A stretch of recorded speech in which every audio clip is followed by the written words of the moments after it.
trials sa kanyang buhay, maging ang mga temptations sa kanyang buhay. Amen. Kaya muli, balikan po natin ang ating teksto mula sa Genesis 39.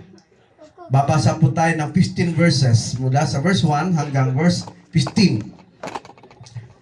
Sabi po dito, when Joseph was taken to Egypt by the Ishmaelites traders, mga lalakal, ito po sinabi ko po sa inyo ng mga nangangalakal.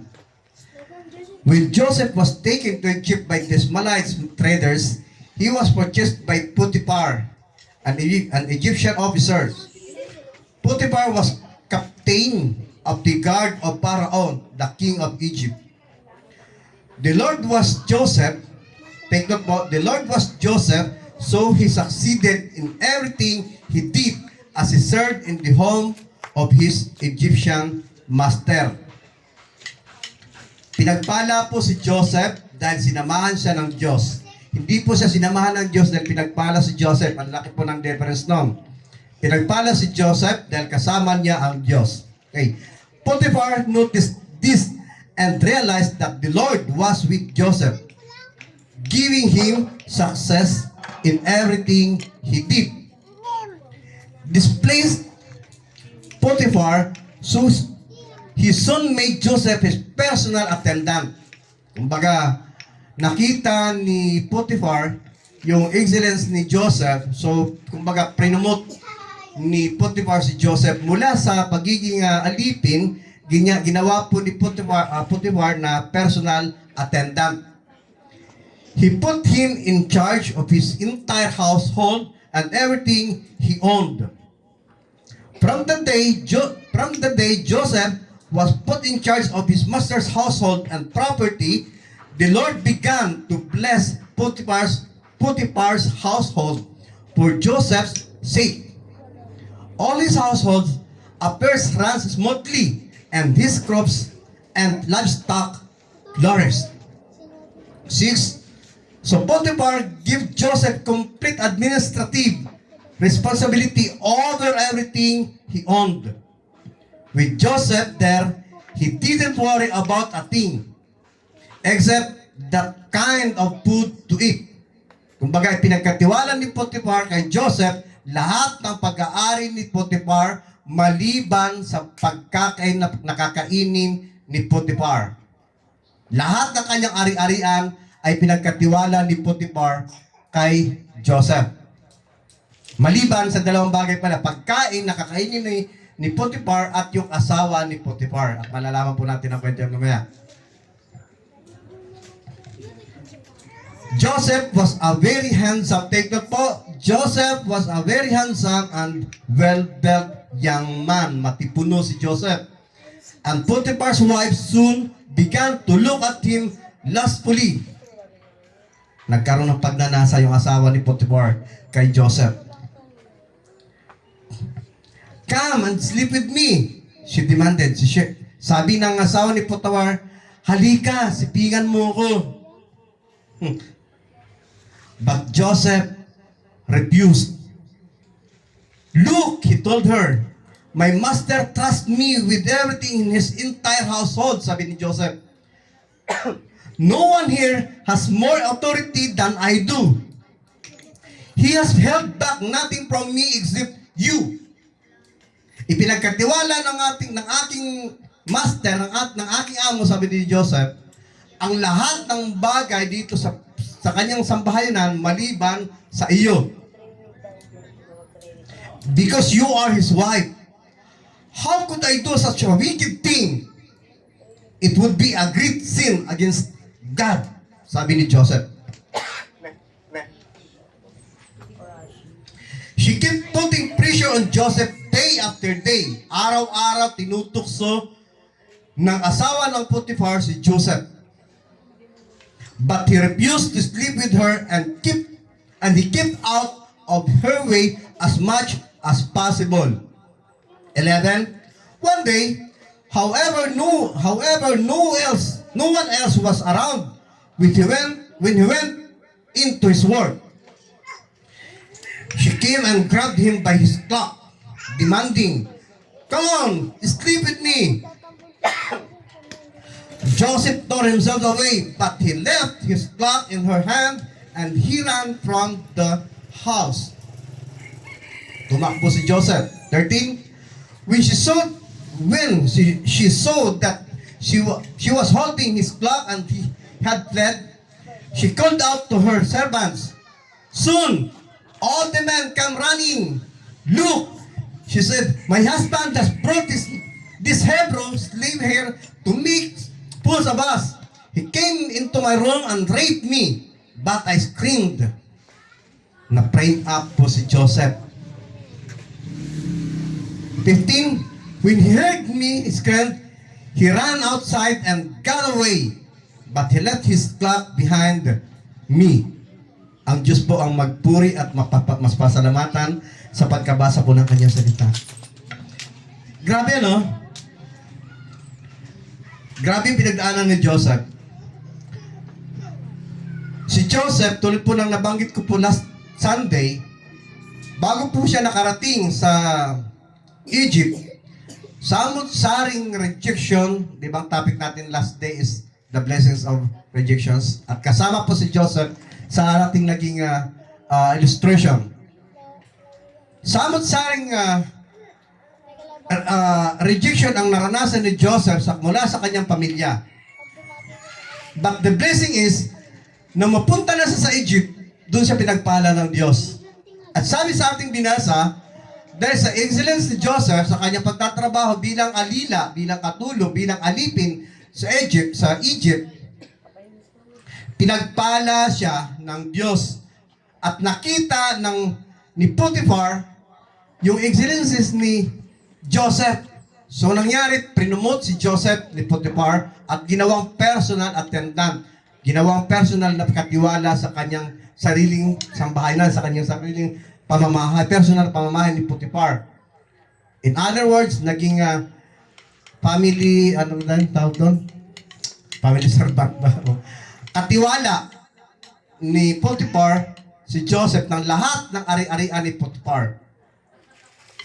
At sabi po sa ating binasa, si Joseph, kapansin-pansin, bukod sa siya masipag, at siya pinagpalang lubos ng Diyos, hindi lang po sa financial, hindi lang po sa material, pinagpala si Joseph ng Diyos, maging sa personal, sa physical na appearance, gwapo, matangkad, matipuno. At tandaan niyo po ito mga kapatid, na pag sinabi ng Bible, na gwapo ka, totoo po yun, hindi po nagsisinungaling ang Bible. Sana all, sabi ko nga nung inaaral ko po ito kagabi, sana all nalalagay sa Bible na gwapo, hindi po tulad ng pastor nyo ngayon na piling gwapo.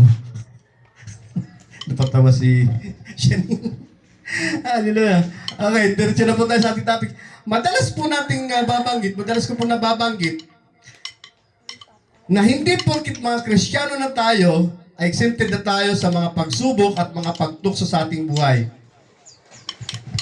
Tandaan po natin lahat, na habang tayo nabubuhay, ay prone po tayo ng mga temptations at mga testing. Hindi po kamo na kay Kristo ay exempted na sa tukso. By the way, ang ating title is Overcome the Temptations. At ang ating interrogative, How to Overcome the Temptations. Hanggang tayo ay nabubuhay, pwede po tayong tuksuhin, and yet, pwede tayong matukso. Pwede tayong tuksuhin at pwede tayong matukso. There is no level of anointing that will give you exemption of being tempted. At bago po tayo magpatuloy mga kapatid, kailangan pong maklarong-klaro po sa ating lahat na hindi naman po kasalanan ang tukso by itself. Naintindihan niyo po ako? Nakuha niyo po? Hindi po kasalanan ng tukso, na siya ay tukso. Nakuha niyo po? Hindi. Eto. Halimbawa po, ang tao madalas bumagsak sa tukso ng pera. Tama po? Pero ang pera hindi kasalanan. Tama? Nagiging kasalanan lamang ang pera, depende kung paano natin nakukuha yung pera. Ang pera pa hindi kasalanan, then essential pang pera. Kailangan natin yan. Nagiging kasalanan lang po, nagkakasala lamang po tayo kung ang pera ay ninanakaw na natin. At gumagawa tayo ng mga bagay, ng mga hakbang na hindi naayon sa kalooban ng Diyos upang magkaroon lamang tayo ng pera. Tama po. At sa ating mga lalaki, mga tatay dyan, sa tabi-tabi, mga tatay po, kaway-kaway. Hindi lang po mga tatay, mag-isarat ng mga lalakihan, mga binata. Ang babae madalas sinasabi nating tukso. Hindi po. Actually, ang babae binigay po ng Diyos para sa ating mga lalaki. Hindi po kasalanan. Yes, ang babae po ay tukso. Pero hindi po kasalanan ng babae na siya ay naging tukso. Hindi po kasalanan ng babae na siya ay naging tukso. Naging kasalanan lamang ang tukso na ito, depende kung paano tayo nagre-react. Nakukuha niyo po ba? Hindi ko sabihin. Naging kasalanan lamang ang babae, depende kung paano tayo mga lalaki nagre-react sa babae. Likewise, i-reverse natin. Kami mga lalaki, madalas maraming mga babae na natutokso sa mga lalaki. Wow, feeling talaga gwapo. Madalas, maraming mga babae din na natutokso sa mga lalaki, pero hindi po namin kasalanan na kami naging tukso. Depende po yan kung paano nag-react ang babae sa amin, mga lalaki. Ulitin ko po, ang tukso hindi kasalanan. But the way you respond to temptations will determine if this become a sin or not. Hindi po kasalanan ang tukso, hindi po kasalanan ang temptation, subalit dumidepende ito sa kung paano tayo nagre-respond sa temptation. At yung respond natin na yan ang magdidetermina kung ito ba ay magiging kasalanan o hindi. Pag pinag-aralan po natin mga kapatid ang Bible, marami po mga biblical heroes, biblical heroes, na tinukso din at bumagsak sa tukso. Marami din po ang bumagsak sa mga tuksong ito. Unang-una, si Adan at sa Eva. Tinukso sila ni Satanas sa pamamagitan ng pagkain. Bumagsak sila. Naalala niyo po ba si Samson? Medyo malimit na itong pag-usapan si Samson ngayon eh. Nagtukso siya kay Delilah, kaya siya ay bumagsak. Pamilya po yata tayo na. Si King Saul, tinukso ng kanyang insecurity kay David, kung kaya't pinagplanuhan niyang patayin si David.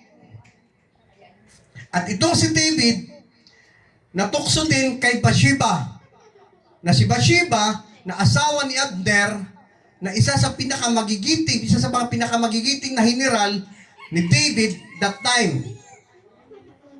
Ipinapatay niya si Abner. Ipinain niya si Abner para mamatay.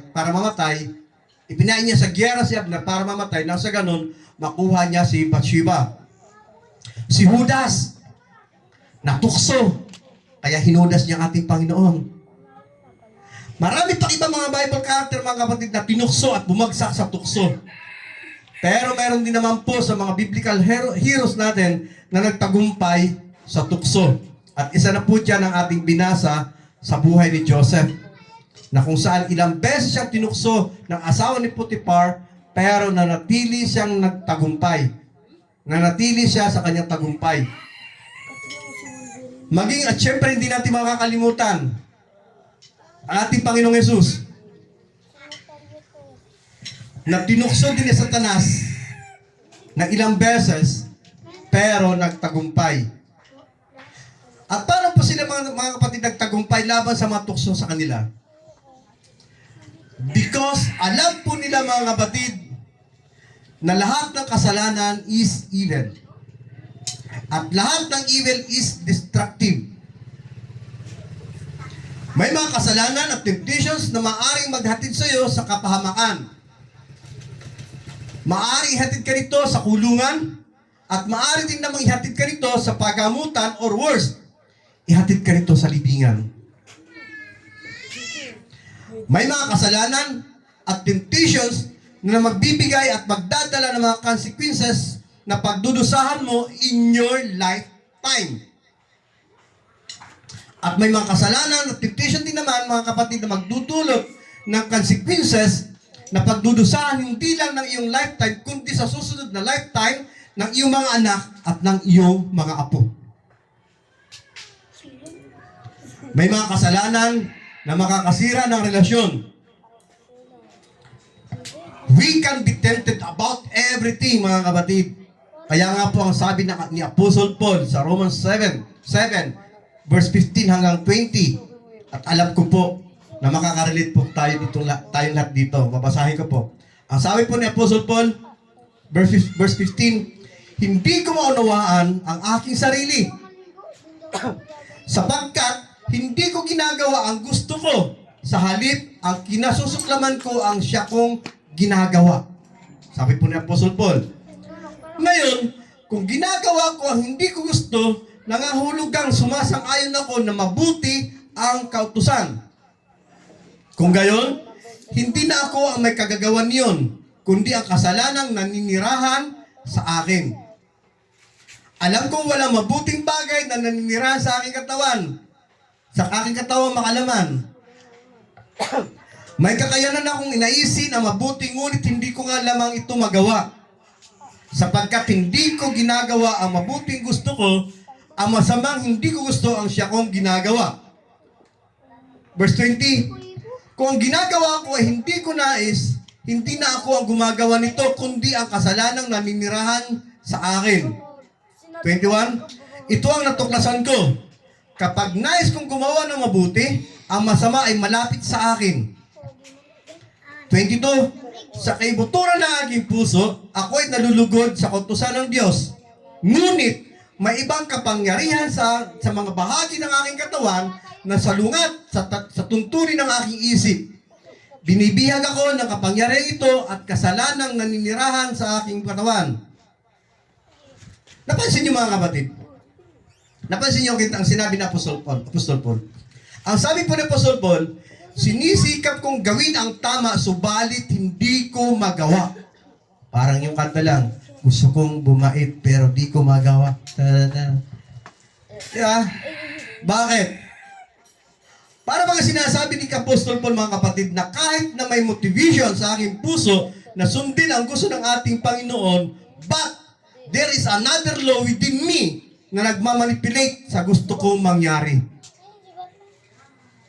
Dito sa sinabi ni Apostol Paul, mga kapatid, ipinapaunawa niya sa atin na ang temptation by its very nature ay mali na kaagad. Yung simple temptations na ito, na tinutulak sa atin na gawin natin, nararamdaman na po natin kaagad na sa ating puso at isipan na mali ito. In fact, most of us can easily discern kung ano ang tama at kung ano ang mali. Tama po ba? Karamihan sa atin, madali natin na-discern, madali natin nare-recognize kung ano ang tama at kung ano ang mali. Madali po kasi makita ang difference ng black at ng white. Madali makita ang pagkakaiba ng puti at ng itim. Pero, ang mahirap na ma-recognize ang tama at sa mukhang tama. Nakuha niyo po?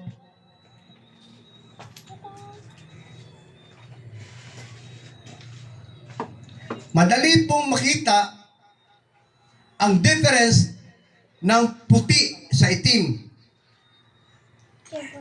At madali rin ma-recognize ang tama at mali. Subalit, ang mahirap na ma-recognize ang tama sa mukhang tama. Nag-gets niyo po?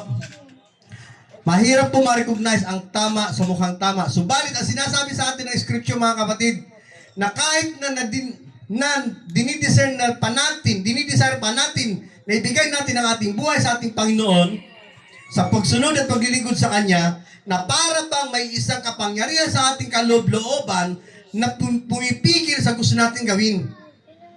Yung bang tipong paggising mo sa umagang ito, kanina umaga, desire ng puso mo na sumamba, pero there is something sa ating kaloob-looban na pumipigil sa atin upang sumamba, upang makinig ng salita ng Diyos.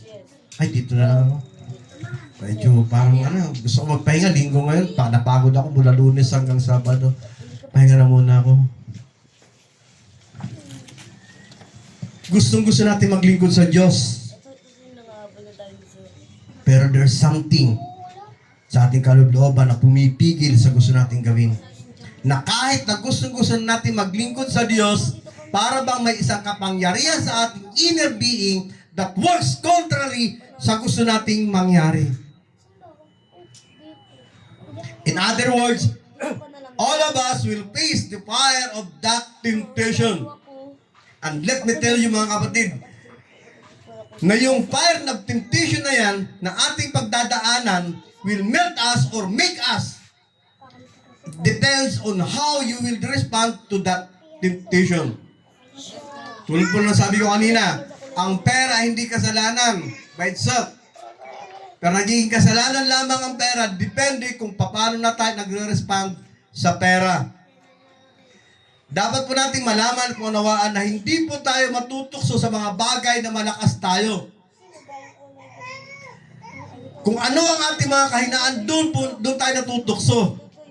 Like for example mga kapatid sa pagkain.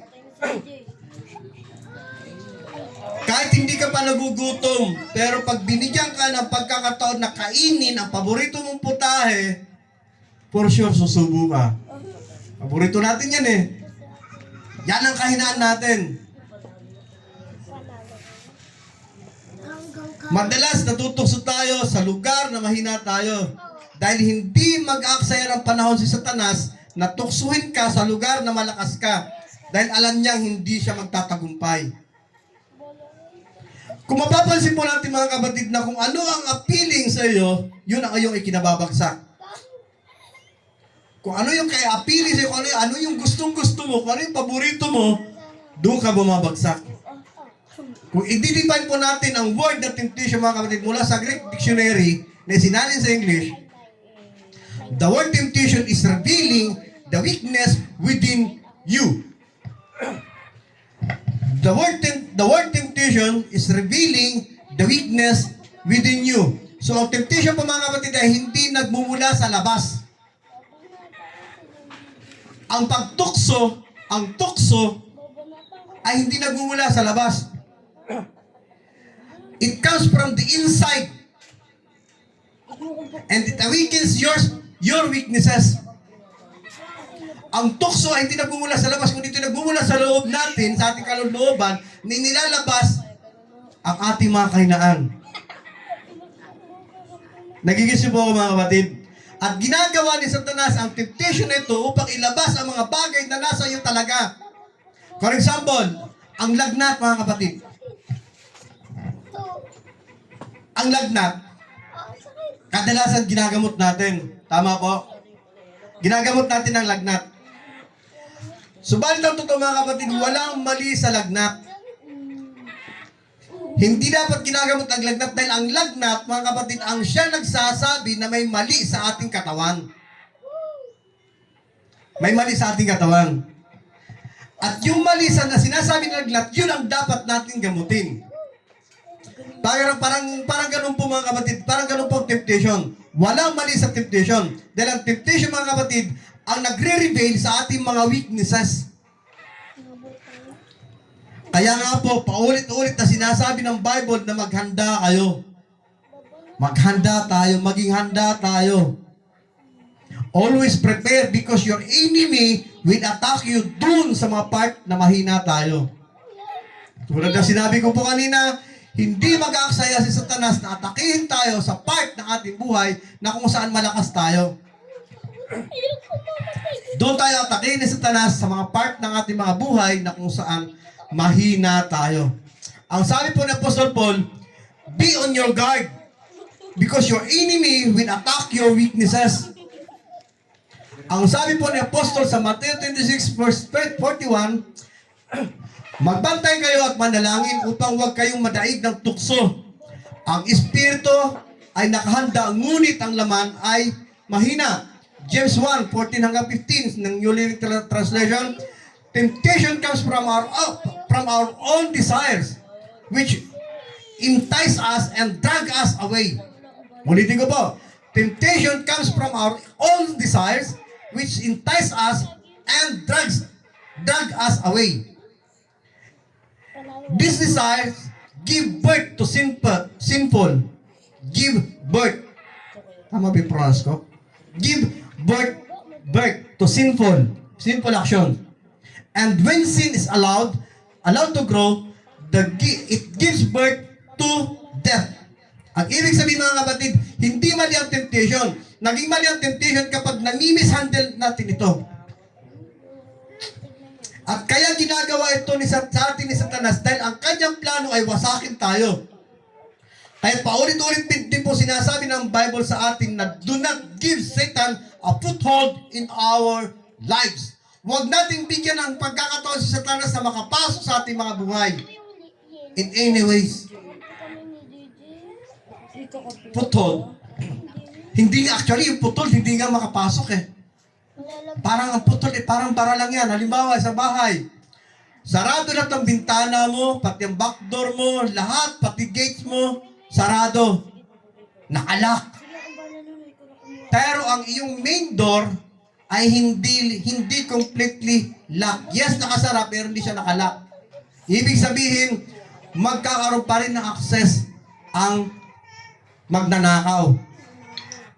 Pakatanda po natin ito mga kapatid, ang objective po ni Satanas ay hindi lang bumagsak ka sa kasalanan. Ang objective po ni Satanas ay mamuhay ka sa kasalanan. Ang objective ni Satanas ay maging komportable ka sa mali. Kasi nga, kung ano ang iyong appealing, yon ang ibibigay niya sa iyo upang manatili ka sa kasalanan. Pero inaalaw ng Diyos ang mga temptation nito upang tayo ay tulungan na mag-grow sa ating pananampalataya. Ang mga temptation, mga kapatid, ang magpi-perfect ng ating mga pananampalataya. At gusto ko po maging malinaw po sa ating lahat ito. Hindi galing sa Diyos ang temptation. Pero inaalaw ng Diyos ang temptation to authenticate our faith. Ulitin ko lang po. Tinitest tayo ng Diyos pero hindi tayo tinitempt. Ang test ay galing sa Diyos pero ang temptation ay hindi galing sa Diyos. Pero inaalaw ng Diyos ang temptation upang i-authenticate ang ating pananampalataya. Usually, ang test ibinibigay upang pumasa. Ano nga pa pala ang difference ng Anong difference ng testing at saka temptation? Ang difference po ng testing at ang temptation, ang testing ay binibigay upang pumasa ka. Di ba sa pag-aaral? Nagbibigay ng test, nagbibigay ng pagsusulit ang mga teacher, hindi upang bumagsak ka. Kundi pumasa ka at mag-level up ka, mag-step up ka sa iyong pag-aaral. Mula sa grade 11, mag-grade 12 ka, hanggang sa mag-college ka. Ang temptation naman mga kapatid ay binibigay upang bumagsak ka. At hindi nais ng Diyos na bumagsak ka. Ang gusto ng Diyos ay pumasa ka, mag-level up ka. At inaalaw ng Lord ang temptation sa ating mga buhay para i-authenticate ang ating pananampalataya. For example, sinabi mo sa Lord, Lord, punuin mo po ako. Lord, pahabain mo po ang aking pasensya.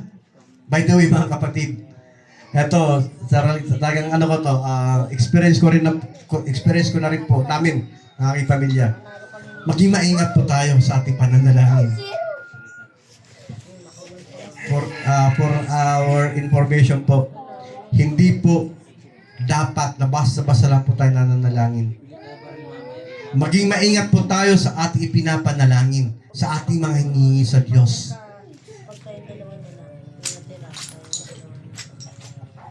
Dahil pag hindi po tayo naging mapagbantay sa ating mga panalangin, sabi po ni Duterte, masisira ang buhay mo. Joke lang po. Maging maingat po tayo sa ating pananalangin. Dahil pag sinabi mo, Lord, turuan po ninyo akong pahabain ang aking pasensya. Sasabihin sa'yo ng Lord, okay, your wish is my command. Then, magugulat ka na lang. Ang iyong kapitbahay na dati-rate, hanggang 9 lang mag-video inaabot na ng 12 ng gabi. At kung minsan naman ay irritable tayo. Madali tayo mainis kahit kanino. Madali tayo mairita. Then sasabihin mo sa Lord, Lord, alisin mo na sa aking buhay ang mga nakakainis nito. Mga kapatid, pag nag-pray tayo ng mahabang pasensya, padadala ka ng Lord ng mga temptation na mag-test o mag-authenticate ng iyong patient. Dahil hindi mo pa mapapatunayan ang mahabang iyong pasensya kung wala mag-test sa iyong pasensya. Nagets mo natin? It is impossible, mga kapatid, to get rid of this temptation. We cannot treat of it, but we can deal with it. Then if we cannot rid of this temptation, might as well we can deal of it. And hopefully, by God's grace, mga kapatid, we will overcome this temptation in our life. At ito po ang sinasabi sa atin ng ating teksto sa umagang ito. Si Joseph, isa sa mga anak ni Jacob, na kaingitan ng kanyang mga kapatid, itinapon sa balon, ibininta sa mga Ismailita, itong mga lalakal na Ismailita, at itong mga Ismailita naman, ibinenta naman si Joseph sa Egypt upang gawing alipin. To cut the long story short, dahil sa sobrang sipag nitong si Joseph, naging mabilis ang promotion ni Joseph sa Egypt. At ang sabi ng Bible, because God was with him, he and the entire Egypt was blessed. At ang sabi ng Bible, hindi lang blessed si Joseph financially, blessed din po itong si Joseph physically. At dahil matipuno at maganda lalaki ito si Joseph, napansin siya ng asawa ni Potiphar. Ang sabi sa ating teksto, nang mapansin ng asawa ni Potiphar itong si Joseph, sinabihan itong, halika, sipingan mo ako. Subalit ang sabi ni Joseph sa asawa ni Potiphar, sa Genesis 39 verse 9, how could I do such a wicked thing? It would be a great sin against God. Alam niyo po ba, mga kapatid, kung bakit nagtagumpay si Joseph sa temptation na to? It is because of this statement. If we really want to overcome these temptations in our life, the first step to do is to recognize. Point number 1, recognize the temptation. Hanggat hindi mo nare-recognize, mga kapatid, na dinadaya ka, hindi mo marirecognize ang magnitude ng kasalanan na pinapagawa sa iyo ng kaaway. Madali kang bibigay. Pwede naman sabihin ni Joseph, okay, kung yan ang gusto mo, sisipingan kita. Total, wala namang makakakita sa atin. Pero ano ang sabi ni Joseph? Paano ko magagawa ang karumagdubal na bagay nito sa harapan ng Panginoon? Magkakasala ako sa Diyos. Recognition. Na-recognize ni Joseph ang magnitude ng kasalanan na inuumang sa kanya. Alam ni Joseph na walang tao na makakita at makakaalam sa gusto nilang mangyari ng asawa ni Potiphar. Subalit alam ni Joseph na walang bagay na malilihim sa Diyos. Kaya't napakahalaga sa ating mga kapatid na ma-recognize natin that you are being tempted. Napakahalaga, mga kapatid, na ma-recognize natin that we are being deceived. Kailangan napakahalagang malaman natin that there is a presence of temptation in our life. We have to open our eyes and see that temptation and deception are present in our life. And also recognize may cost ito na anumang mga pansamantalang mga bagay na pagbibigyan mo will have a potential to give you a lifetime misery. Ano ba mga bagay na mga pansamantalang bagay na pagbibigyan mo ang may potential na magdulot sa iyo ng miserable sa iyong buhay? Kaya sirain ang pansamantalang kaligayahan ang dikanang pagsisikap na nagawa mo na. Subalit, pag na-recognize mo na mas mahalaga ang pamilya mo, mas mahalaga ang pananampalataya mo, mas mahalaga ang church mo, mas na magkakaroon ng potential, mas na magkakaroon ka ng potential na ma-overcome mo ang mga temptation and deception sa iyong buhay. Ang sabi po ng scripture mga kapatid, dahil gwapo at patipuno to si Joseph, napansin siya ng asawa ni Potiphar. Kaya po mahirap po ang napapansin. Kaya madalas minsan yung sinasabi ko sa asawa ko, huwag mong ibibida ha, baka mapansin ako. Tingnan po natin si Job mga kapatid. Dahil ibinida si Job ng Diyos kay Satanas. Ang sabi ng Diyos kay Satanas, napansin mo ba ang anak ko si Job? Matuwid yan sa harapan ko. Sabi ng Diyos kay Satanas. Kaya napansin si Job ni Satanas dahil na matuwid at tapat si Job. Matapat at tuwid si Job sa Diyos.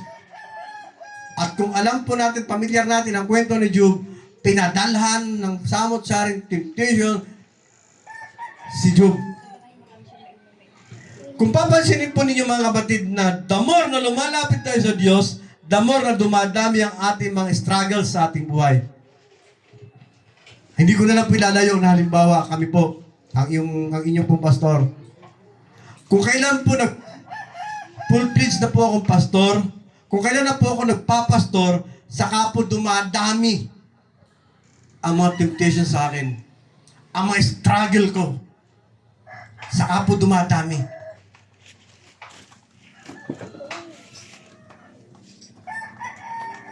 Maging sa loob ng aking sambahayan. Dahil napapansin po ako ni Satanas na tumitindi ang commitment namin ng aking pamilya sa Lord. At ang daming temptations pinapadala sa amin. Ang daming struggles na pinapadala sa amin. At ang lahat ng ito mga kapatid ay inaalaw ng Diyos. Alam ko po, alam po namin. At dapat po nating lahat na malaman ito ng lahat ng mga temptations ay inaalaw ng Diyos upang i-authenticate ang ating pananampalataya. At mapagtagumpayan, at mapagtatagumpayan lamang natin ito kung ma-recognize natin that we are being tempted. Alam niyo po, one time, bumagsak po ako dito. Maging si Ella, muntik na po bumagsak dito. One day, nung pa po ito, may mga nagpayo po sa akin na mag-resign na akong sa aking work, sa aking trabaho. Dahil para mag-full time na lang daw po ako sa ministry. At syempre, dahil ministry first. Sabi ko, oo nga no, dapat mag-full time na talaga ako sa Lord. Ordained na ako as pastor. Kinakailangan ko na mag-full time sa Lord. So, ginawa ko, nag-resign po ako sa aking trabaho. Nag-resign po ako. At huli na po,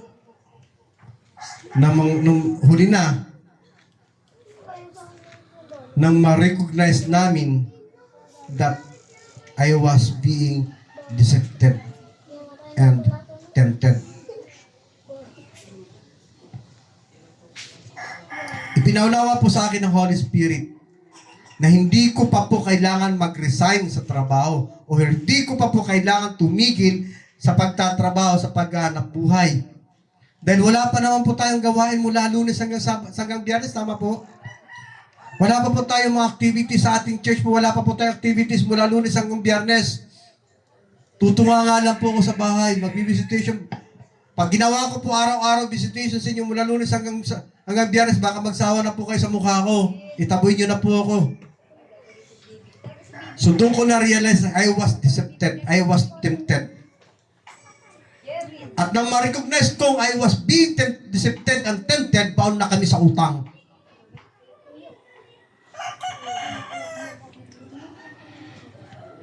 for us to be able to overcome the temptation, we have to recognize the temptation.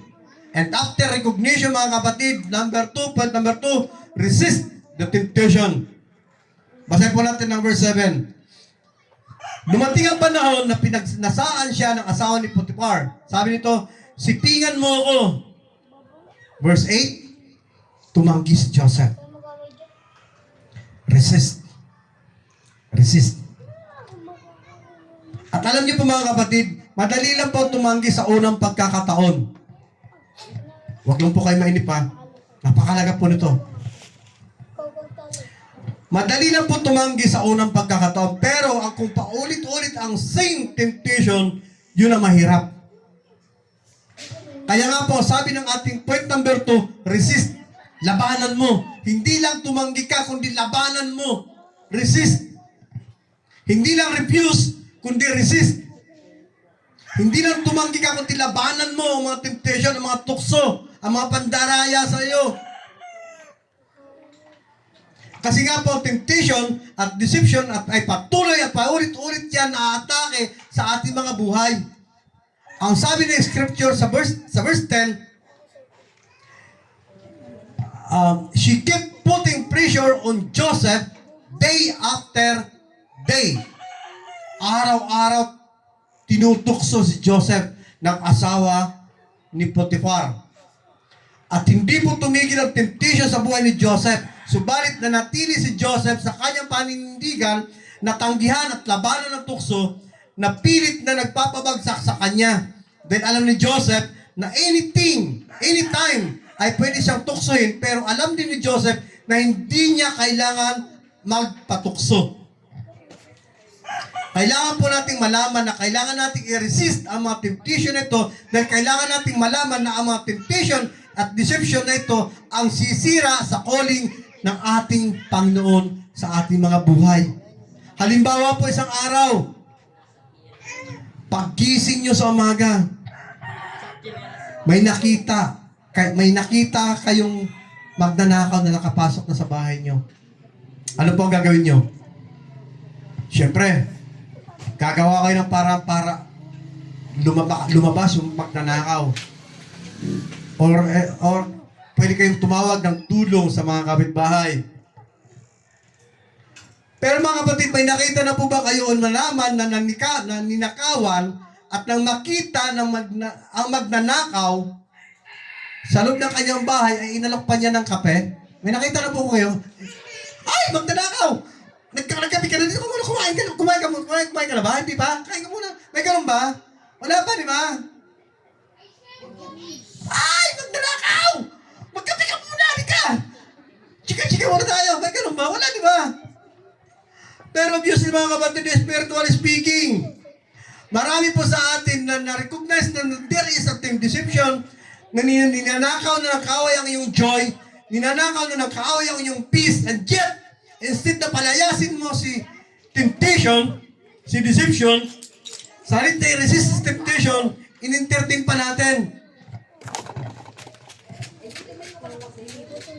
Sabihin mo sa sarili mo, resist the temptations. For us to overcome, mga kapatid, temptation by the grace of our God, we will do everything that we can to get death out of our life. Isang mahirap na katotohanan, mga kapatid, madalas po alam na natin na na-struggle ka na dahil sa mga temptations at deceptions sa iyong buhay. Subalit nananatili pa rin po tayo sa ating sitwasyon dahil tinatry pa rin po natin na i-resist ang bagay nito. Tinatry pa rin po natin i-resist ang mga bagay nito. Paulit-ulit na tayo tinitempt. Paulit-ulit na tayo dinideceive. Pero nananatili pa rin po tayo doon. Nananatili lang tayo doon. Dahil tinatry pa rin natin labanan ang mga deception sa ating buhay. Let me tell you this, mga kapatid, kung nag-i-struggle ka na sa iyong buhay dahil sa mga temptations at deceptions sa iyong buhay, huwag ka na manatili pa sa lugar na yun. Umalis ka na. Katulad ni Joseph, alam niya maaari na siyang bumagsak sa temptation, kaya mas minabuti niyang tumakbo. Kung alam mo, struggle ka na mga kapatid sa bagay na yun, umalis ka na, huwag ka na manatili doon. Dahil baka bumagsak ka na. And for you to, for us to be able to overcome the temptation, we have this point number 3.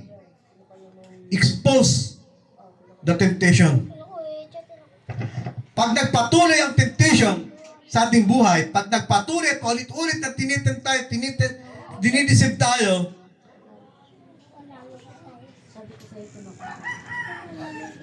expose mo na ang temptation.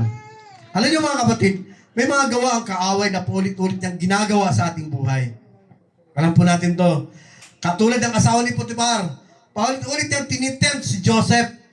Pero isa sa pinaka-the best way upang humina ang power ng temptation and deception, you have to expose. Pag nasa sitwasyon ka na parang wala nang katapusan ang iyong temptation at deception, no? Ng kaaway sa iyong buhay, expose. Expose mo na yan.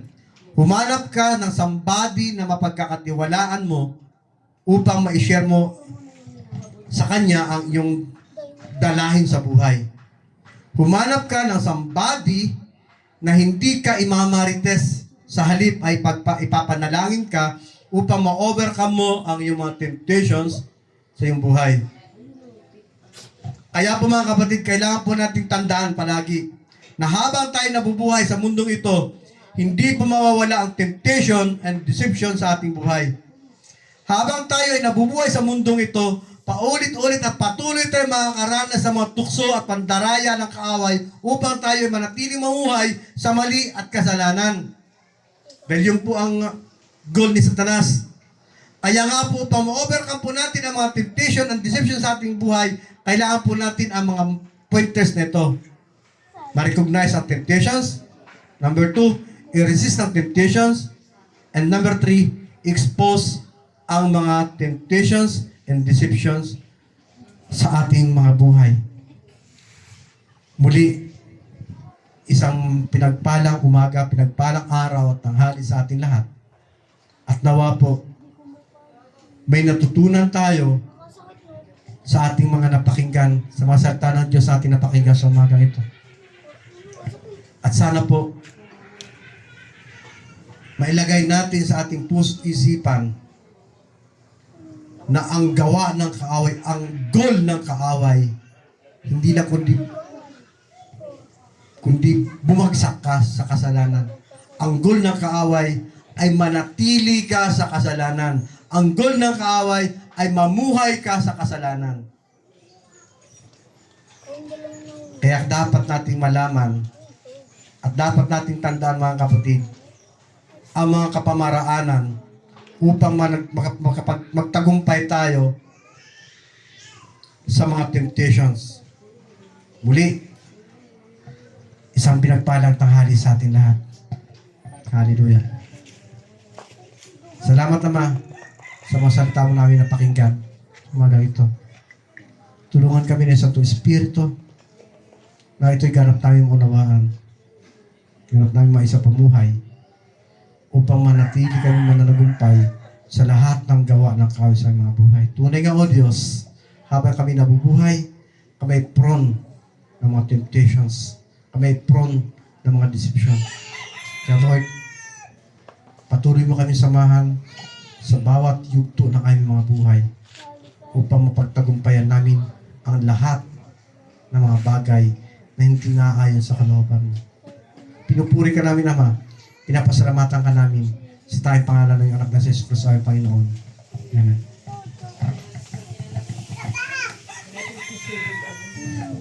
Maraming salamat po sa lahat. At meron pong announcement, ang Kananayan po ay may fellowship mamayang hapon. Dapat once a month nagkakapag-fellowship po tayo. Sa oras, anong oras Ate Lisa? Yung pwede. Ibig sabihin, hindi ako kasali dyan. Hindi ako kasali. Ate Elsa.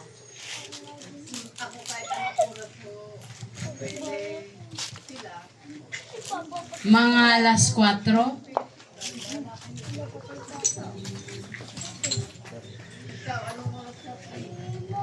Maraming salamat po. God bless po.